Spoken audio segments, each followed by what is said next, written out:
Hi everyone, my name is Michael Bowyer. Today I'll be presenting with my partner Paul Babala for the ECE 574 final project demonstration for the fall 2022 semester. We'll be presenting a personalized security system which we developed using the software development lifecycle method known as extreme programming. Here's the agenda for today. We'll first introduce the project along with why we selected extreme programming for development. We'll go through what the project's requirements are as well as its design. We'll then demonstrate the project, go through how extreme programming was used during its development, and finally provide some thoughts on what we learned using extreme programming in the development of the system. So from the outset of the project, we decided to go with extreme programming. The reason for this is because we lacked experience with it, but had experience with other agile methods. And we also wanted to find a method which focused on the delivery of the product. We realized that we would have to simulate a change in requirements during the project. So this is actually simulated in two requirement phases, which Paul will explain in the next slide. So we then decided a good system to simulate that change would be a personalized security system. This system would have two components, a Raspberry Pi acting as a security system and an Android app, which is the user interface.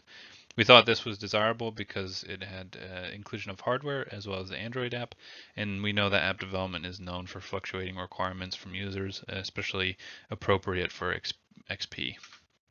And finally, the novelty within the system itself is the customization of the audio playback during the alarm being sounded.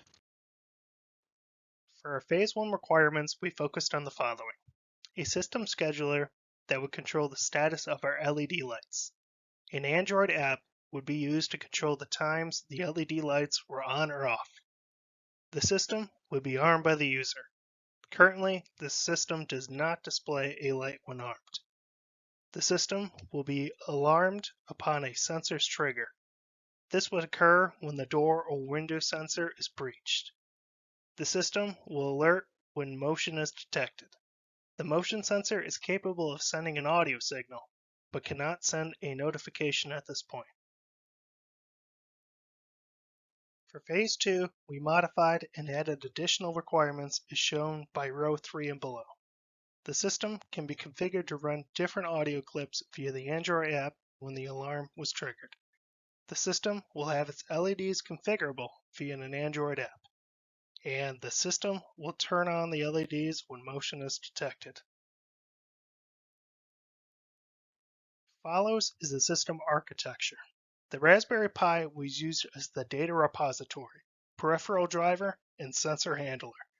The Android phone would connect via IP to change settings within the Pi. The option for Bluetooth was dropped because of a lack of need due to the IP link being necessary for alerts. The diagram to the top left details the first level of design. The monitor program interacts with the user to provide setting changes to the data repository. These updates are then sent back to the user as feedback, as well as to make changes to the peripherals. The diagram to the bottom right details the second level of design. The sensors will create events to notify the monitor program. These events will be filtered by the monitor program to create a most up-to-date version of the data repository, while shielding it from invalid sensor trips. This repository is then given to the Android app as well as external output peripherals. We also documented a sequence diagram to better provide information regarding where information is flowing and when it flows from which system to which system. So we have obviously a setup where we expect the Raspberry Pi to be up and running. We have the Android app, which has been installed on an Android device. And once initialization occurs, the Android app establishes a connection with the Raspberry Pi. The Raspberry Pi then sends all of the information for all of the state and settings information stored on it to the Android app. The Android app then displays it to the user. And we kind of reuse this information for any change in system state or setting. So when the Android app, for example, is changed, where the user changes, for example, the alarm state, right? The Android app internally stores that information, transmits it to the Raspberry Pi. Raspberry Pi effectively makes that change, stores it internally, and then retransmit that this is the current state to the Android app. And finally, the Android app sends that information to the user. One really good example of how we use Extreme Programming to keep things simple was to essentially reuse the single packet structure to send data back and forth between the app and the Raspberry Pi. We designed one packet structure, which as you can see here, which enables particular information using a control byte. And really, the reuse of this single packet allowed us to prevent redesign or excess design for transmitting and receiving from each individual system. Now we have one packet which can be used bidirectionally. This is our demonstration for the project, the main components being an Android phone. This is an output device going through a 3.5 millimeter jack, a Raspberry Pi, which is also connected to an LED light source, a window and door sensor. The way these work are if they are not in contact, just this little white piece, it'll trip the alarm, and then a motion sensor, which is hidden underneath this box. It can be a little touchy. So if I start the app up, it'll start with the main screen. So what I'm going to do right now is go to the settings and change when the automatic light sequence can be on. The system will work just by having lights set manually by the phone itself. So if I go, I can now engage the lights on, and we see the red light here. So also here is an option to change the color of the lights. So I'm going to change it to instead be a blue color. And we can turn the lights on and off. If I go back to the settings, there's also an option to change the sound of the alarm. In this case, I'm going to pick the bottom one here and then go back and then engage the alarm. So the first thing I'll do is trip the door window sensor. So you can see you have a blue light for the door window sensor and then the primary kind of sound. This sensor won't reset unless you do it through the keyboard. And we'll let the audio go through to the next cycle. The next sensor is then the motion sensor. Like before, it won't trip until the box is removed. Once the box is put on, then the alarm is ready to rearm, which I'll then do the same thing. Press R and it'll reset. Thank you for your time. Hello, this is our follow-up updated presentation for ECE 574. The main additions were our two final requirements. The first being getting notifications actually sent to the phone. So if I arm the system, I'm just going to go here and change the alarm noise to alarm because we didn't use that in the previous demonstration. And then if I trip this window alarm, we'll have our primary audio alarm coming out of the speaker sitting right down here. Let me reset the alarm. And as you can hear, my phone's pinging like crazy. And if I zoom in here, we actually get an alarm notification. The other additional thing we have done is now you can change the alarm sound itself. Beforehand, you could only change it once and then it wouldn't update. So in this case, I'm going to change it to screams, but this is kind of like a more kind of like tornado siren alarm. So our system is still armed, and then I will use the motion sensor this time.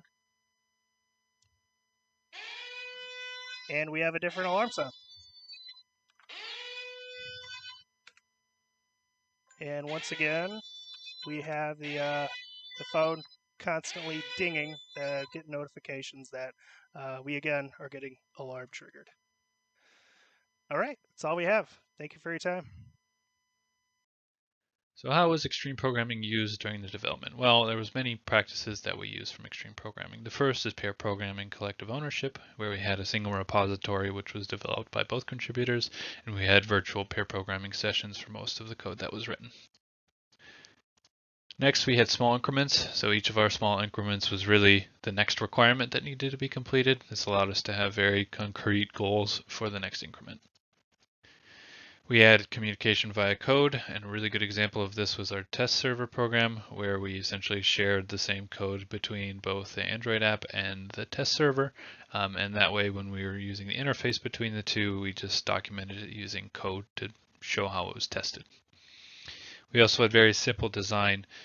Here we documented wherever necessary. So for example, the packet structure diagram when it was necessary. And we also developed a sequence diagram, which utilized the same packet structure bidirectionally as mentioned earlier. A good metaphor also was the guide from the simple and small requirements, which we mentioned earlier.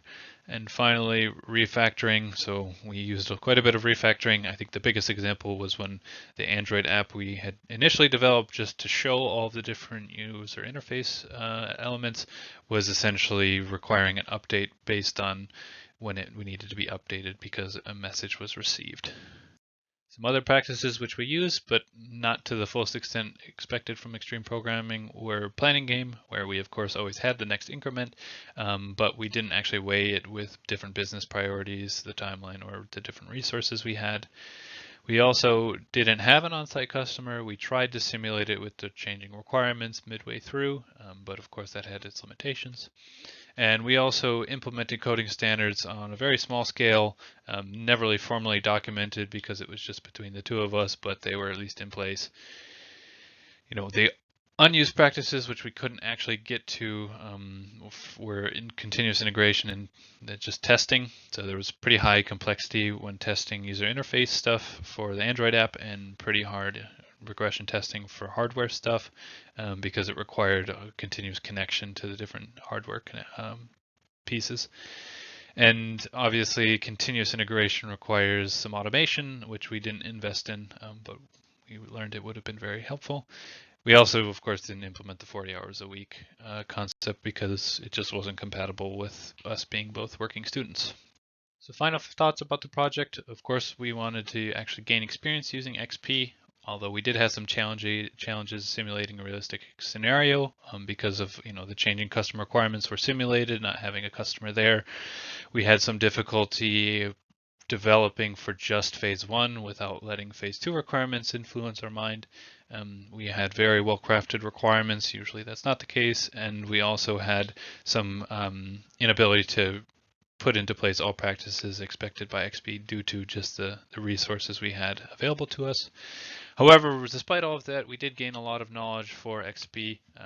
We realized how effective it is when resources are limited and really you can focus directly on the product.